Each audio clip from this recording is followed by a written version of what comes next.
បាទគ្រប់ញាតិសួរបងប្អូនបាទថ្ងៃនេះទី1 ខែ 1 ឆ្នាំ 2026បាទនេះជាទស្សនវិជ្ជាទុរេនដែលខ្ញុំដាំលើដីល្បាយខ្សាច់បាទហើយខ្ញុំដាំនេះគឺចន្លោះ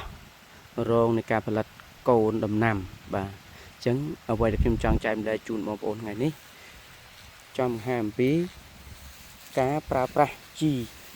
កំប៉ុស្តពុកផុយជាពិសេសគឺធ្យូងកាមណាបងប្អូននេះបាទនេះបងប្អូនមើលនៅពេលដែលយើងដាក់ជីកំប៉ុស្តពុកផុយជាមួយធ្យូងកាមនៅពេលដែលយើងដាក់ទឹកមកឃើញបងប្អូនមើលនេះឃើញរឹសដោះល្អណាស់បាទនេះសិតរឹសត្រេនបាទអញ្ចឹងហើយដំណាំមួយនេះគឺវាត្រូវការដីធូរណាបងប្អូនទៅទិញកូនត្រេនពីខាងណាមកក៏ដោយនេះម្នាក់បងប្អូនឃើញរឹសធំល្អណាស់កលាំងអញ្ចឹងបងប្អូនទៅទិញកូនត្រេនមកពីណាក៏ដោយតូចក៏ដោយធំក៏ដោយគឺបងប្អូនមើលដីក្នុងនោះគឺសុទ្ធតែ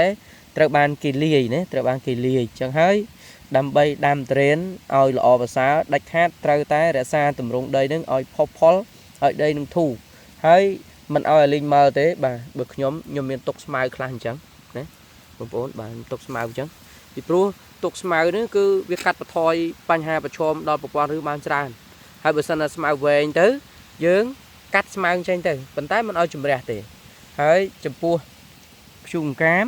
យើងលាយកំប៉ុស្តពុកផុយដែលយើងធ្វើខ្លួនឯងហ្នឹងយើងដាក់បែបហ្នឹងទៅបាទឃើញនេះបងប្អូននេះគាត់ដកមកគឺរឹសច្រើនណាបាទឃើញនេះរឹសល្អណាស់នេះ